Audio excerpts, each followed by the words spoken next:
अस्सलाम वालेकुम। अपने चैनल पर हम आप सबको खुशामदीद कहते हैं। हर रोज़ एक नई कहानी को सुनने के लिए हमारे चैनल को सब्सक्राइब कर लें और कहानी को मुकम्मल सुनें। शुक्रिया। बाबा, हमें राहीला को ढूंढने के लिए जाना चाहिए। कितना वक्त बीत गया है। आप इस तरह हाथ पर हाथ रख कर क्यों बैठे हुए हैं? खुदा न खास्ता कहीं मामला बिगड़ गया तो लेने के देने पड़ जाएंगे। जबकि मेरे बाप ने रुख फेर लिया था, मैं हैरत के समंदर में गोताजन हो गई थी। उनका रुख फेर लेना मेरी समझ से बालातर था। मैं उनके कंधे पर हाथ रखते हुए कुछ कहती, इससे पहले ही उन्होंने मेरा हाथ पूरी तरह से झिड़क दिया था और उठकर कमरे में चले गए थे। उनकी ये खामोशी मेरा दिल चीर देने के लिए काफ़ी थी। क्या मेरे बाबा मोहल्ले की औरतों की बातों में आ गए थे? मेरा दिल बंद होने के करीब आ गया था। मेरी एक ही बहन थी जिसकी उम्र 8 साल थी। मैं और रहीला एक दूसरे के बहुत क्लोज थे। जब से अम्मी हमें इस दुनिया में तन्हा छोड़कर गई थीं, तब से ही हम अपने बाप के बेइंतहा करीब हो गए थे। मगर सुबह स्कूल से आते वक्त राहीला कहाँ गई थी, किसी को समझ नहीं आ रहा था। उसकी छुट्टी 12 बजे के करीब हो जाती थी, मगर रात के 8 बज रहे थे। वो अभी तक घर लौटकर नहीं आई थी। बाबा और मैं इसके स्कूल भी गए थे। वहाँ पर सीसीटीवी फुटेज से साफ दिखाया गया था कि राहीला एक लड़के की बाइक पर बैठकर न जाने कहाँ चली गई थी। मोहल्ले की औरतों का कहना था कि राहीला ने किसी के साथ चक्कर चलाया हुआ है और वो किसी के साथ भाग गई है। मैं तो ये बात सुनकर हैरान रह गई थी और इन औरतों को बुरी तरह से झिड़क दिया था कि आप इस तरह की बात कर भी कैसे सकती हैं। राहीला सिर्फ 8 साल की है, भला वो किसी से क्या चक्कर चलाएगी? जबकि वो औरतें बुरे बुरे मुंह बनाकर लान तान करने लगी थीं कि आजकल की बच्चियों को तो उम्र का भी कोई होश नहीं है। यही बड़ी हुई, जरा सा कद निकाला, वो ही आशिकी माशूकी शुरू हो जाती है। जबकि मैं अपनी जगह पर दंग रह गई थी कि ऐसी सोच के लोग भी हमारी दुनिया में कयाम करते हैं। बाबा भी इन औरतों की बात सुनकर कुछ पल के लिए गुस्सा हुए थे और इन सब को हमने घर से निकाल दिया था। मुझे यकीन था कि बाबा राहीला को ढूंढने की जद्दोजहद करेंगे, मगर अब जब मैंने उन्हें दोबारा झंझोड़ कर उठाने की कोशिश की तो वो रुख फेर गए थे, जिसका मतलब था कि वो इन औरतों की बातों पर ईमान ला रहे थे। मेरा दम खुश्क हो रहा था। मैं मुसलसल अपने रब से दुआ कर रही थी कि मेरी छोटी बहन राहीला घर से ही सलामत वापस आ जाए। वो देखने में बहुत खूबसूरत थी। ऐसा लगता था जैसे कोई मसनूई गुड़िया हो। हेज़ल ग्रीन आंखें, दूधिया रंगत, खूबसूरत सुनहरी बाल। वो बिल्कुल एक बारबी डॉल की तरह से थी। सब उसको गुड़िया ही बोलते थे। और आज हमारी गुड़िया हम सबके दरमियान नहीं थी। माँ का होना औलाद के लिए बहुत ज़रूरी होता है। आज मुझे बहुत अच्छे से माँ और बाप के दरमियान फ़र्क समझ आ गया था। बाप गैरत के हाथों अपनी बेटियों को कत्ल भी कर देता है, लेकिन माँ हमेशा अपनी बेटियों को सीने में छुपा कर रखती है। मगर कुछ और बाप भी होते हैं जो गैरत के नाम पर बेटी को कत्ल नहीं करते, बल्कि गैरत के नाम पर अपनी बेटी की हिफाजत करते हैं। उसे अंधेरे में भी ढूंढ कर लाते हैं। लेकिन मेरे बाप ने चंद औरतों की बुरी बातें सुनकर अपने कदम पीछे कर लिए थे। मैं अकेले ही बाहर निकल आई थी। मैं इस तरह हाथ पर हाथ रखकर बैठ नहीं सकती थी। मेरे लिए राहीला मेरी औलाद की तरह थी। मेरी अम्मी, जब उनका इंतकाल हुआ था, तब राहीला की उम्र महज 4 साल थी। मैंने उसको पाल पोस कर बड़ा किया था। वो बिल्कुल मुझे मेरे बच्चों की तरह से अजीज थी। मैं अभी थोड़ी ही दूर चली थी जब अचानक मुझे अपने पीछे से अपने बाप की गुर्राहट सुनाई दी थी। मैं पलटी तो वो मुझे देखते हुए गुस्से से धाड़े थे। किसकी इजाज़त से तुमने घर से कदम निकाले हैं बाहर? क्या मैंने तुम्हें बाहर आने की इजाज़त दी थी? जबकि मेरा पूरा वजूद ज़लज़लों की ज़द में आ गया था। मेरे बाप ने आज तक हम दोनों बहनों से इस तरह बात नहीं की थी। मैं कुछ कहती उससे पहले ही उन्होंने मेरी कलाई को अपनी सख्त गिरफ्त में थाम लिया था और मुझे घसीट कर घर ले आए थे। मैं हैरत के समंदर में गोता जन थी। मैं मुसलसल अपने बाप को पुकार रही थी, उनसे पूछ रही थी कि हुआ क्या है? आप इस तरह क्यों कर रहे हैं? राहीला हमारी बेटी है, हम इस तरह उसे नहीं छोड़ सकते। लेकिन मेरे बाबा की आंखों पर गैरत की पट्टी बंध गई थी। घर लाते ही उन्होंने मुझे ज़मीन पर फेंक दिया था और मुझे देखते हुए गुस्से से बोले थे, अगर तुमने मगरिब की अजान के बाद घर से बाहर कदम निकाला तो मैं तुम्हारे लिए भी इस घर के दरवाजे बंद कर दूंगा। और रही बात राहीला की, तो वो आज से मेरे लिए मर चुकी है। वो जहां भी रहे, अब उसको बोलो कि वो उस जगह पर मर जाए। मुझे इसकी ज़ात से कोई सरोकार नहीं है। मेरी बस एक ही बेटी है। बीवी को खो दिया है और अब बेटी को भी खो चुका हूँ। मुझ में इतना हौसला नहीं है कि मैं इस दर्द को बर्दाश्त कर लूँ। ये कहते ही मेरे बाबा कमरे में चले गए थे, जबकि मैं बिल्कुल बुत की मानद बैठी रह गई थी। यानी बाबा को अब राहीला की ज़ात से कोई सरोकार नहीं था। लेकिन मैं ऐसे होना नहीं दे सकती थी। मुझे मालूम था कि मेरी बहन बहुत छोटी है और ऐसी गिरी हुई हरकत कभी नहीं कर सकती, क्योंकि राहीला के नज़दीक ये बातें महज मजाक थीं। उसको तो इन सब चीज़ों के बारे में अभी पता भी नहीं था। उसकी उम्र ही 8 साल थी, मगर बाबा की सोच को देखकर मैं दंग रह गई थी। वक्त धीरे धीरे गुजरने लगा था। जैसे जैसे रात गुजर रही थी, वैसे वैसे मेरी परेशानी में इजाफा होता जा रहा था। मैं मुसलसल जाए नमाज पर बैठी अपनी बहन की हिफाजत के लिए दुआ कर रही थी। मुझे यकीन था कि राहीला सुबह सवेरे ही घर वापस आ जाएगी, मगर मुझे बाबा का भी खौफ था कि पता नहीं राहीला को वो कबूल करेंगे या नहीं। पता नहीं इसके साथ क्या होगा। ऐसे कई खदशात मुझे लाहिक हो गए थे। और कहते हैं ना, बाज़ औक़ात आपकी दुआएं सच साबित हो जाती हैं। सुबह की पहली किरण जैसे ही फूटी थी, गली में यकदम शोर सा उठा था। राहीला आ गई है, फुरकान साहब की बेटी राहीला वापस आ गई है। ऐसी कई आवाज़ें मेरे कान में आई थीं। मैं लाउंज में ही बैठी हुई थी, इसीलिए मैं बासानी ये आवाज़ें सुन सकती थी। मैं दीवाना वार बाहर की तरफ भागी थी और मेरे सोचने के बिल्कुल ठीक मुताबिक राहीला लुटी पुटी हालत में आ रही थी। मैं भागकर उसके पास गई थी, जबकि उसने मुझे देखते ही अपने सीने से लगा लिया था और ज़ारो कितार रोने लगी थी। मेरा हाल बेहाल हो रहा था। औरतों ने मेरी बहन को वहीं घेर लिया था और सवालात करने शुरू कर दिए थे कि तुम किसके साथ गई थी, आखिर वो बाइक वाला लड़का कौन था, जबकि राहीला के लबों पर चुप का कुफल लगा हुआ था। मुझे बहुत परेशानी हो रही थी, क्योंकि राहीला कुछ भी नहीं बोल रही थी। वो खौफ से सहमी हुई थी, मेरे पीछे खड़ी थी। मैं फौरन इन औरतों को एक तरफ करके अपनी बहन को लिए अपने बाप के पास आ गई थी। लेकिन मुझे पता ही नहीं था कि बाबा का रद्द-ए-अमल इस कदर सख्त तरीन होगा। मैं राहीला के साथ जैसे ही घर में दाखिल हुई तो बाबा हत्थे से उखड़ गए थे। उन्होंने गाली गलौज करना शुरू कर दी थी। वो राहीला को गालियां देते हुए बोले थे कि किसी और के साथ तो घूम रही थी, किसके साथ तूने मुंह काला करवाया है। उसकी हालत ये बताने के लिए काफ़ी थी कि उसके साथ बहुत बुरा वाक़या पेश आ चुका है। मैं राहीला को अपने पीछे छुपा गई थी और बाबा के सामने खड़ी हुई और बोली थी कि आप अब एक लफ्ज़ भी राहीला के बारे में नहीं कहेंगे। बाबा जान, जो हो चुका है वो हो गया है। अब आप अपनी बेटी को कसूरवार क्यों ठहरा रहे हैं? वो बहुत छोटी है। जबकि मेरे बाबा ने मुझे बाजू से पकड़कर एक तरफ कर दिया था और राहीला को पकड़कर गुस्से से पूछने लगे थे कि वो कौन था जिसके साथ तू गई थी। सच सच बता, किसके साथ मुंह काला करवाया है। जबकि राहीला की हिचकियां बंद गई थीं। वो कुछ भी बोल नहीं रही थी, बस मुसलसल सर झुकाकर रोती जा रही थी। मेरा दम खुश्क होने के करीब आ गया था। अगर बाबा मजीद इससे सवालात करते तो वो वहीं बेहोश हो जाती। उससे चला भी नहीं जा रहा था। वो जिस हिम्मत के साथ खड़ी हुई थी, मैं उसकी हिम्मत को सलाम पेश करती हूँ। मैंने फौरन बाबा को दूर छटक दिया था और राहीला को अपने सीने से लगाते हुए बोली थी, अगर आपने राहीला को इस घर से बाहर निकाला तो मैं भी इस घर को छोड़कर चली जाऊंगी और हम दोनों एक ऐसी जगह पर चले जाएंगे कि जहाँ से वापसी बिल्कुल भी मुमकिन नहीं है। खबरदार, जो आपने मेरी बहन के बारे में कुछ भी उल्टा सीधा बोला, दुनिया को दिखाने के लिए आप अपनी ये नाम नेहाद गैरत जगा रहे हैं। अगर ये गैरत जगानी ही थी तो रात को जगाते, जब मैं आपसे बोल रही थी कि जाकर राहीला को तलाश करें। महज इस वीडियो को देखकर आप हाथ पर हाथ रखकर बैठ गए थे।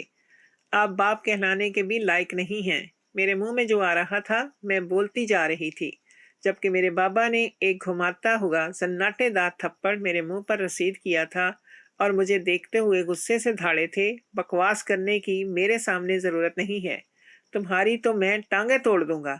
اگر تم نے اس گھر کی دہلیز کو پار کرنے کی کوشش بھی کی، اور رہی اس راہیلا کی بات، یہ اب میرے گھر میں نہیں رہ سکتی۔ یہ کہتے ہی انہوں نے راہیلا کی کلائی کو تھام لیا مضبوطی کے ساتھ اور اسے گھسیٹنے لگے، جبکہ راہیلا کافی دیر بعد سسکتے ہوئے بولی تھی، بابا میں بے قصور ہوں، میں نے کچھ نہیں کیا۔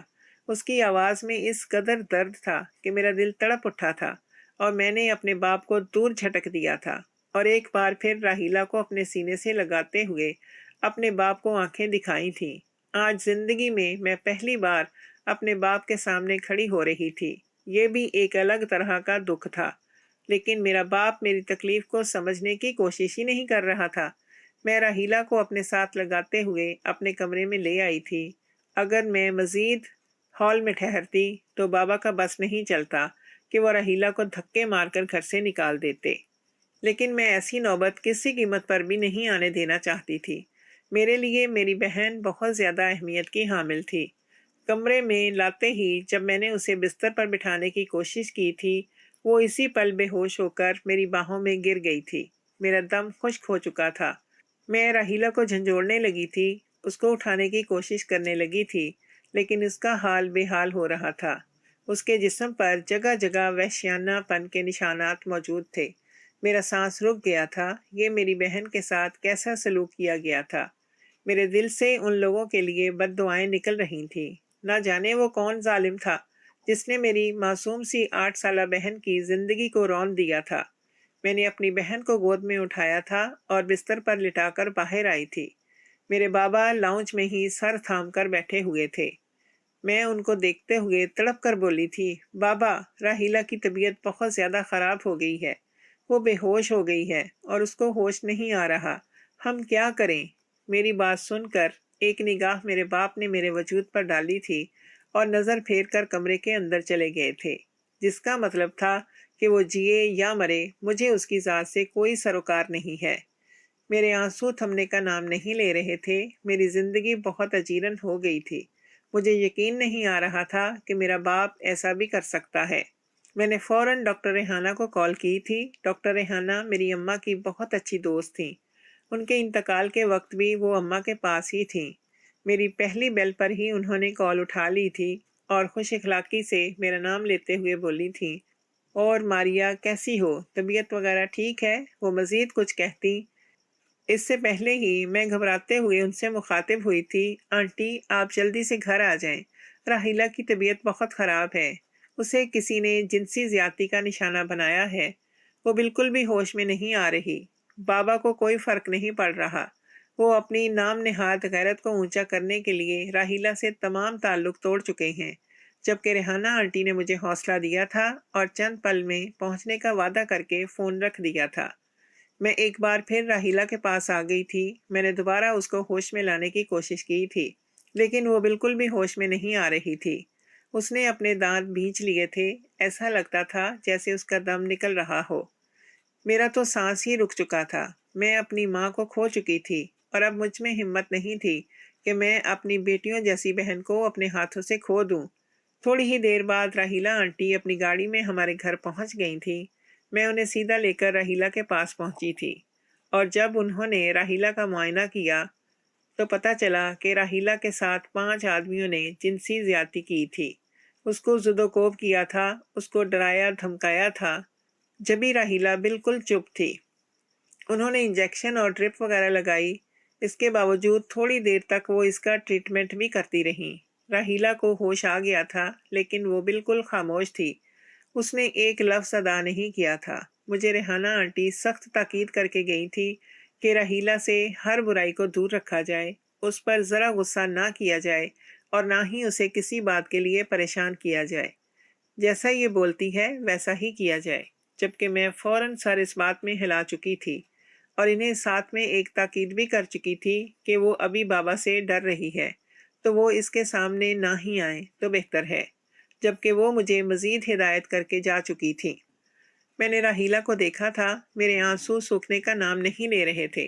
یہ کیسی مشکل گھڑی میرے سر پر آ گئی تھی۔ ماں کا مر جانا اولاد کے لیے بہت مشکل ہوتا ہے۔ آج مجھے یہ سب باتیں بخوبی سمجھ آ رہی تھیں۔ میں نے راہیلا کے لیے فوراً ایک پراٹھا اور چائے بنائی تھی کیونکہ راہیلا کو پراٹھا بہت پسند تھا۔ اسی لیے میں اپنی گڑیا کو اپنے ہاتھ سے کھلانا چاہتی تھی۔ میں چائے اور پراٹھا لے کر کمرے میں داخل ہوئی تو راہیلا نیند میں بڑبڑا رہی تھی اور مسلسل اپنا سر ادھر ادھر پٹک کر کسی اذیت کا شکار تھی۔ میں نے فوراً ٹرے کو ایک طرف رکھا اور اس کا سر اپنی گود میں رکھتے ہوئے گال کو تھپ تھپا کر اس کو اٹھانے کی کوشش کرنے لگی، لیکن وہ دوائیوں کے زیر اثر گہری نیند میں تھی۔ اس کا حال بے حال ہو رہا تھا۔ میں نے بری طرح سے رحیلہ کو جھنجھوڑ دیا تھا کیونکہ وہ نیند میں کسی چیز سے بری طرح سے گھبرا رہی تھی۔ جیسے ہی اس کی آنکھ کھلی تو منظر تبدیل ہو گیا تھا اور میں اس کے سامنے بیٹھی ہوئی تھی۔ وہ یکدم میرے سینے سے لگ گئی تھی اور زار و کتار روتے ہوئے بولی تھی، وہ لوگ مجھے نہیں چھوڑیں گے۔ ان سب نے کہا کہ وہ دوبارہ آئیں گے اور میرے ساتھ یہ سب کریں گے۔ باجی مجھے بچائیں، میں یہ سب نہیں چاہتی۔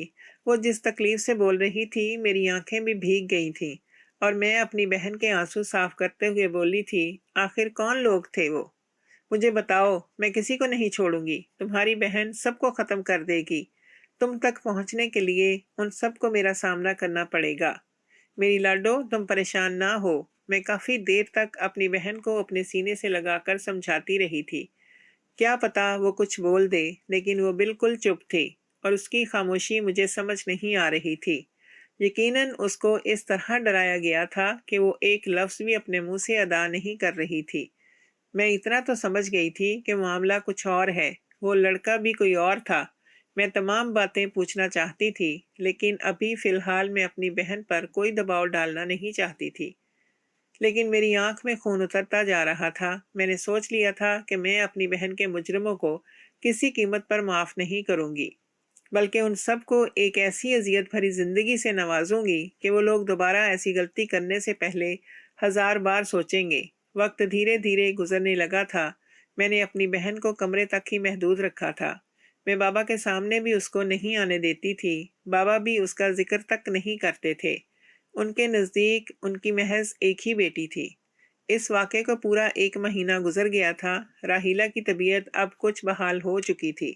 میں صبح سے ہی کاموں میں بری طرح سے الجھی ہوئی تھی۔ راہیلہ زیادہ کمرے سے باہر نہیں آتی تھی اور خاص کر جب بابا گھر پر ہوتے تھے تو کسی قیمت پر بھی اپنا قدم باہر نہیں نکالتی تھی۔ لیکن آج اتفاقی طور پر میں کمرے میں پانی رکھنا بھول گئی تھی اور میں کچن میں کھانا بنا رہی تھی۔ کافی دیر تک راہیلہ نے کمرے میں انتظار کیا تھا، لیکن پیاس کی شدت اس کو نڈھال کر چکی تھی، اس لیے وہ جگ تھام کر باہر آ گئی تھی۔ وہ کچن میں آئی تو میں بری طرح سے ڈر گئی تھی اور میں راہیلہ کو دیکھتے ہوئے پریشانی سے بولی تھی کہ تم یہاں کیوں آ گئی ہو؟ بابا گھر پر ہیں، جگ مجھے دو اور جلدی سے جاؤ۔ وہ فوراً جگ مجھے پکڑا کر جیسے ہی پلٹی تو سامنے بابا کھڑے ہوئے تھے۔ ان کی آنکھوں میں خون اترا ہوا تھا۔ ان کا بس نہیں چل رہا تھا کہ وہ راہیلہ کو قتل ہی کر دیں۔ وہ اس کو کچھ کہتے اس سے پہلے ہی میں بابا کے سامنے کھڑی ہو گئی تھی اور سر نفی میں ہلاتے ہوئے راہیلہ کو کمرے میں جانے کا اشارہ کیا تھا، لیکن اس سے پہلے ہی بابا نے راہیلہ کی کلائی تھام لی اور اس کو غصے سے دیکھتے ہوئے تھاڑے تھے، سچ سچ بتا دو اب بھی، کون تھا وہ بائک والا لڑکا جس کے ساتھ تم بیٹھ کر گئی تھی؟ یہ سب کیا ماجرا ہے؟ جبکہ راہیلہ کے لبوں پر چپ کا کفل لگا ہوا تھا۔ وہ گھٹی گھٹی آواز میں رو رہی تھی۔ اس کا رونا مجھے تکلیف دے رہا تھا۔ میں بابا کو دیکھتے ہوئے تڑپ کر بولی تھی، خدا کے لیے اس کو چھوڑ دیں، کیوں اس کے پیچھے لگ گئی ہیں؟ آپ کیوں اس معصوم کی زندگی کو تباہ کرنا چاہتے ہیں؟ وہ بہت مشکل سے اس کیس سے باہر آئی ہے، کیوں اس کے ساتھ ایسا کر رہے ہیں؟ جبکہ بابا تو بالکل ہی فرعون بن گئے تھے۔ وہ تھپڑ مارنے اس سے پہلے ہی میں نے راہیلہ کو ان کی پہنچ سے دور کر دیا تھا اور اسے زبردستی کمرے میں بھیج دیا تھا۔ میرے لیے یہ وقت بہت مشکل تھا۔ میں کچھ سمجھ نہیں پا رہی تھی۔ ایک طرف میرا باپ تھا تو دوسری طرف میری بہن تھی اور میں ان دونوں کے درمیان بری طرح سے پھنس گئی تھی۔ میرے بابا مجھے بھی غصے سے گھور کر گھر سے چلے گئے تھے۔ تھوڑی دیر بعد کمرے میں گئی تو راہیلہ بری طرح سے زمین پر بیٹھی روتی جا رہی تھی۔ میرا دم نکلنے کے قریب آ گیا تھا۔ اولاد جب روتی ہے تو سب سے زیادہ تکلیف ایک ماں کو ہی ہوتی ہے، اور مجھے بھی راہیلہ کو دیکھ کر ویسے ہی تڑپ ہو رہی تھی۔ میں نے قریب جا کر راہیلہ کو اپنے سینے سے لگایا تھا اور اس کے आंसू साफ करते हुए बोली थी, नहीं मेरी जान, मेरा बच्चा, इस तरह नहीं रोते। मुश्किलात आती हैं मगर उनका सामना हमें करना पड़ता है। जिंदगी तो नाम ही मुश्किलात का है। अगर तुम अभी से टूट जाओगी, अभी से हिम्मत हार दोगी तो आगे जाकर क्या होगा। अच्छा मुझे ये बताओ कि वो लड़का कौन था जिसके साथ तुम बैठकर बाइक पर गई थी। आज मैंने दिल में तहैया कर ही लिया था कि मैं रहीला से सच पूछ कर ही रहूंगी। आखिर वो कौन था जिसके साथ रहीला गई थी और उसके साथ 5 मर्दों ने कैसे ज्यादती की। हालांकि वो महज एक आदमी के साथ थी मगर रहीला चुप थी, उसकी नज़रें झुकी हुई थीं। मैं इतना तो समझ गई थी कि ये काम किसी अपने का है, क्योंकि रहीला कभी भी किसी गैर के साथ नहीं जाती थी।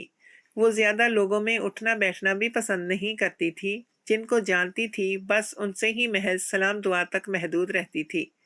यकीनन वो लड़का हमारे ख़ानदान का था या फिर कोई रिश्तेदार था। मैंने जब राहीला को मज़ीद दबाव डाला तो वो रोते हुए मेरे सीने से लग गई थी, और फिर जो बात उसने बताई थी वो सुनकर मेरा पूरा वजूद ज़लज़लों की ज़द में आ गया था।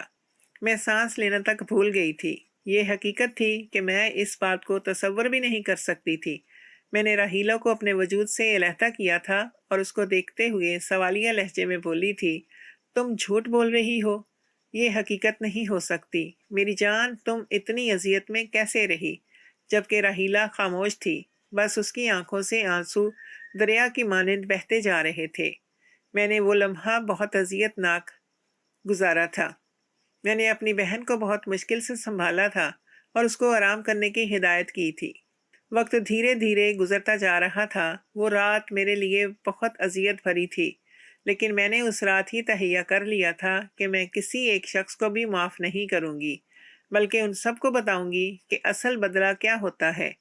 मैं इस बात पर यकीन रखती थी कि बदला नहीं लेना चाहिए, मगर अब मेरी बस हो गई थी। मैं क्यों किसी को माफ़ करती। जब मेरी मासूम बहन के साथ सब ने इस तरह से किया था तो मैं क्यों इन लोगों पर रहम खाती। ऐसे कई सवालात मेरे दिमाग में गर्दिश कर रहे थे और मैंने फैसला कर लिया था। मैं कई दिनों से यूनिवर्सिटी नहीं जा रही थी। राहीला की वजह से मैंने सब चीज़ों को बंद कर दिया था। लेकिन अचानक से सुबह मेरा तैयार होना राहीला को ठिठकने पर मजबूर कर चुका था। वो मेरे सामने खड़े होते हुए सवालिया लहजे में बोली थी, आप कहाँ जा रही हैं और आपका क्या इरादा है। मैंने एक निगाह उसके वजूद पर डाली थी और उसका गाल छूते हुए बोली थी, कोई इरादा नहीं है मेरा, तुम आराम करो, मैं जल्द आने की कोशिश करूंगी। मैं मुस्कुराकर उसे तसल्ली देने लगी थी, जबकि उसने सर नफ़ी में हिलाया था और मुझे देखते हुए बोली थी, मुझे सब पता है कि आप क्या करने का इरादा रखती हैं, लेकिन बाजी आपको मेरी कसम है, आप कुछ भी गलत नहीं करेंगी। मैं नहीं चाहती कि आप मेरी वजह से मुसीबत में आ जाएं।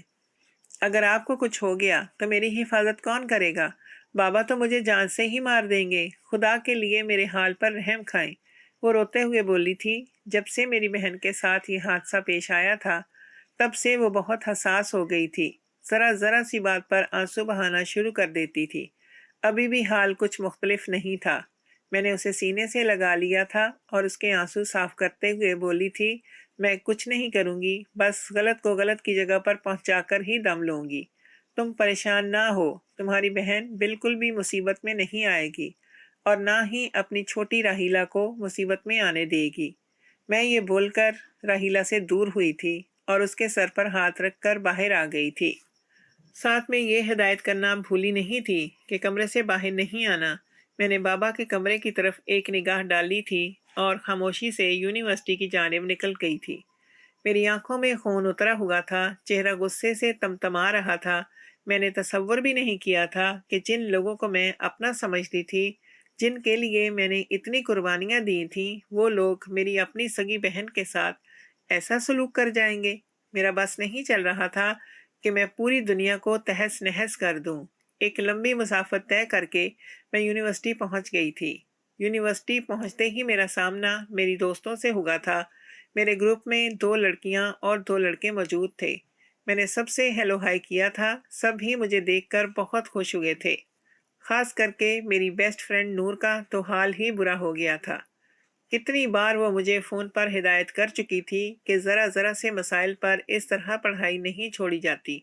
तुम पढ़ने तो आओ। मैं मगर हमेशा उसको टाल दिया करती थी कि अभी हिम्मत नहीं है, फिर कभी आ जाऊंगी। अभी राहीला अकेली है, उसकी तबीयत ठीक नहीं है, वो रो रही है। ऐसे कई मसाइल मेरे साथ थे, मगर अब जो मैं आई थी वो महज पढ़ाई के लिए नहीं आई थी, बल्कि अपनी बहन को इंसाफ दिलाने के लिए आई थी। वो दिन ऐसी ही बातों में गुजर गया था। मैं नूर की जानिब देखते हुए अचानक बोली थी, नूर, एक बात पूछूं? हम दोनों कैफे में बैठे हुए थे, बाकी दोस्त क्लास ले रहे थे। नूर ने सर इस बात में हिलाया था और मेरी तरफ सवालिया निगाहों से देखने लगी थी। तुम्हारे कितने भाई हैं? मेरी बात पर वो एकदम चौंक गई थी और मुझे देखते हुए हैरानगी भरे लहजे में बोली थी, 1 महीने के दरमियान तुम मेरे बारे में सब कुछ भूल गई हो? ये भी नहीं पता कि मेरे कितने भाई हैं? इतनी बार तो तुम घर आई हो और भाइयों से मिल भी चुकी हो, फिर ऐसी बात? जबकि मैं दोबारा बोली थी, यार प्लीज बताओ तो सही मुझे, थोड़ी कंफ्यूजन हो रही है। मैं बात बनाने की कोशिश कर रही थी। नूर ने मेरी जानिब एक निगाह डाली थी और झट बोली थी, 3 भाई हैं, लेकिन खैरियत है? मैंने सर को हल्की जुम्बश दी थी और एक बार फिर सवालिया बोली थी, और जोया के भाई कितने हैं? मेरे सवाल पर अब बुरी तरह से नूर उलझ गई थी और मेरे पास होते हुए बोली थी, क्या हो गया है? सब खैरियत है? तुम ऐसा क्यों पूछ रही हो? मैं फौरत बात संभालते हुए बोली थी, अरे ऐसे ही, बस घर के मसाइल में इतना उलझ गई थी कि तुम सब के बारे में भूलती जा रही हूँ। इसीलिए बस कंफर्म करने के लिए पूछ रही हूँ। मुझे पता है कि इसके 2 भाई हैं, ऐसे ही ना? वो फौरन सर इस बात में हिलाते हुए बोली थी, हाँ यार ऐसा ही है। तुम्हारी तबीयत वगैरह तो ठीक है ना? जबकि मैं खामोश थी। मैंने काफ़ी देर तक नूर से इधर उधर की बातें की थी और खामोशी से अपने घर आ गई थी। मैं समझ चुकी थी कि मेरी बहन के साथ ज्यादती करने वाले लोग कौन हैं। राहीला का कहना था कि मैं जब छुट्टी के वक्त बाहर आई तो हर तरफ सन्नाटा हो रहा था। सब बच्चे निकल गए थे। मैं लैब में फंस गई थी। मैं कदम ब कदम चलती हुई घर की तरफ आने लगी, तब अचानक नूर बाजी का बड़ा भाई सुहेल मेरे पास आकर रुका था और उसने मुझे घबराते हुए बताया था कि आपकी बहन की तबीयत अचानक बहुत ख़राब हो गई है और वो अस्पताल में एडमिट है। आपके बाबा ने मुझे आपको लेने के लिए भेजा है।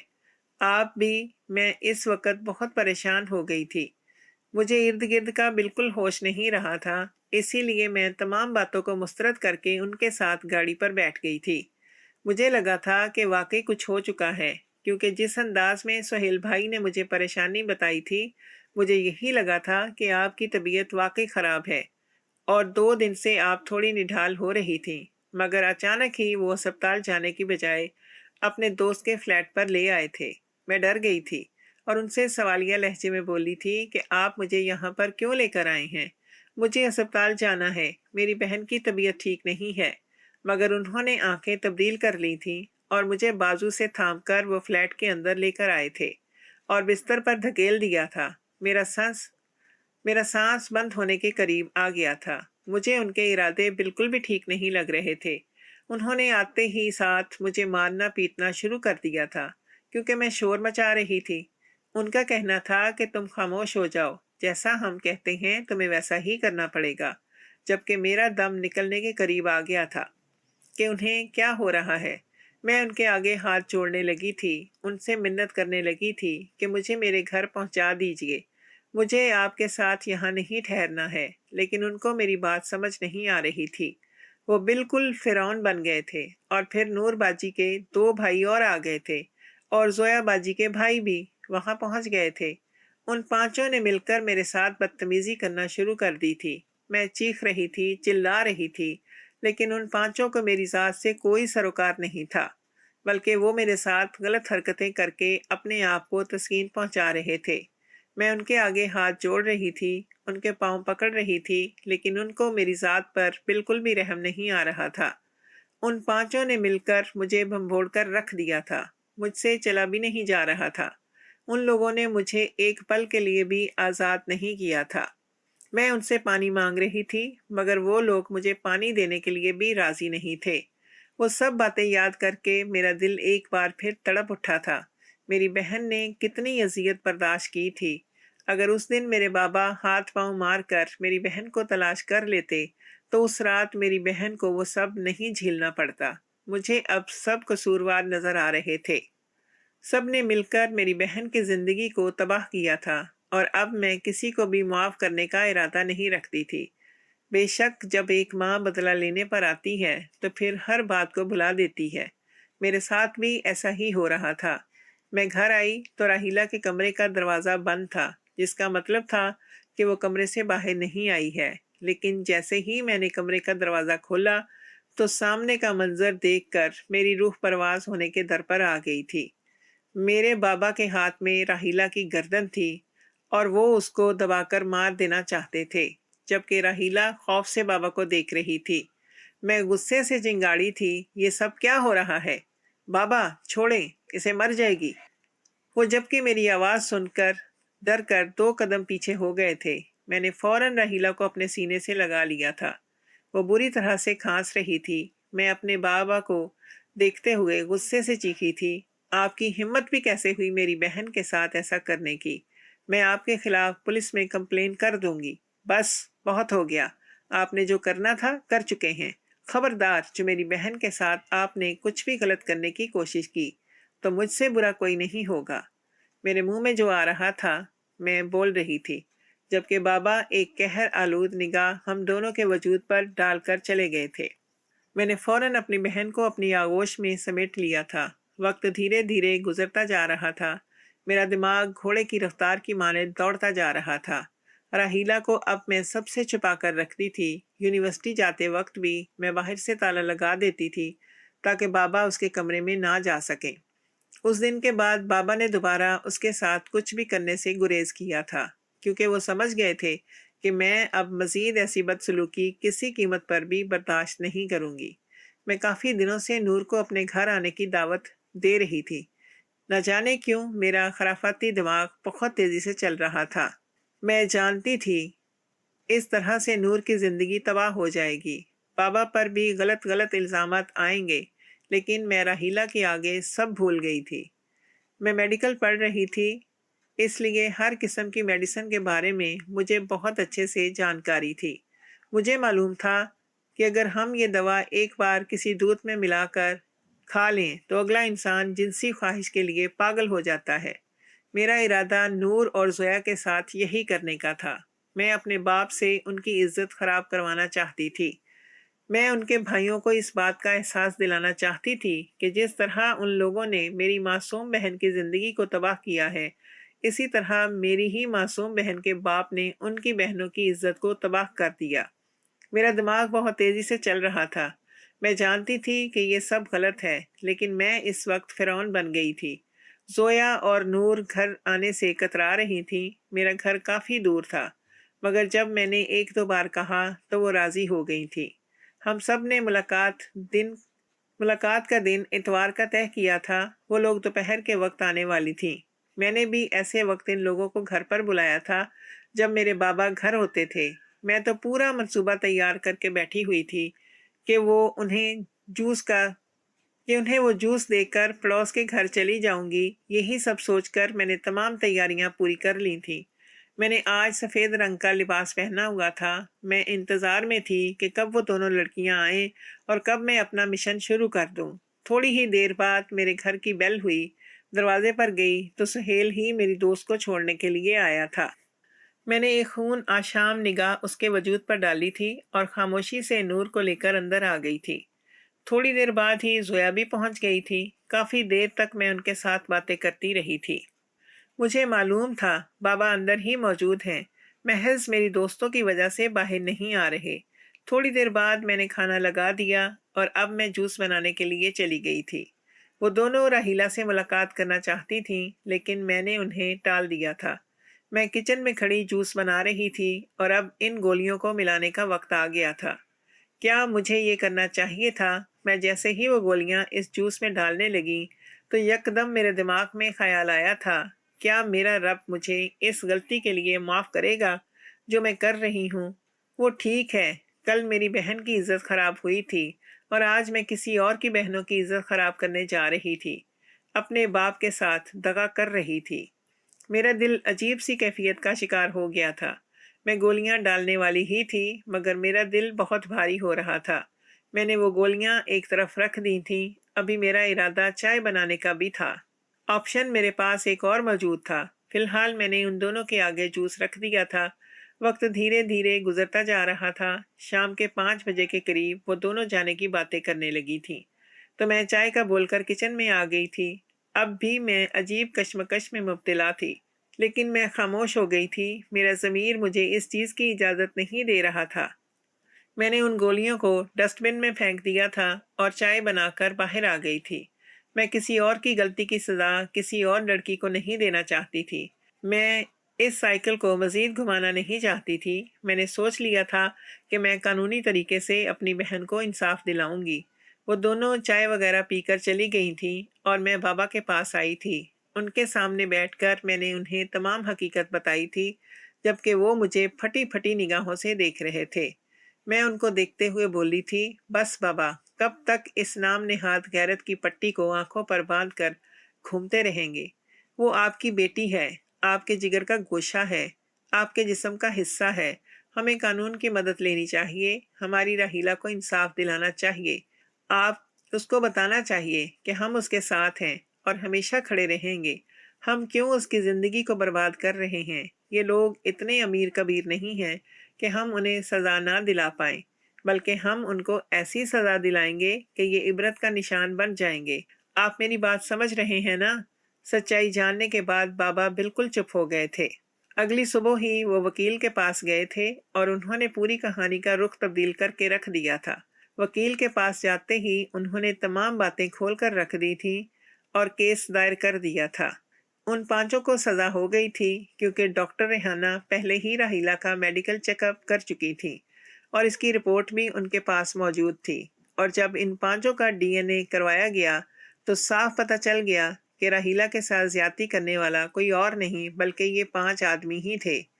ان لوگوں کو 10-10 سال کی قید بامشقت دی گئی تھی، جبکہ راحیلہ حیران تھی۔ ہم دونوں بہنوں کو ہی یقین نہیں آ رہا تھا کہ بابا ایسا قدم بھی اٹھا سکتے ہیں، جبکہ انہوں نے ہم دونوں بہنوں کو سینے سے لگایا تھا اور اپنے ہونے کا مان دیتے ہوئے بولے تھے، ہاں میری اس وقت آنکھوں پر غیرت کی پٹی ضرور بندھی تھی، لیکن میں یہ بھی جانتا تھا کہ مجھے سچائی پتہ چلے تاکہ میں کچھ کر سکوں۔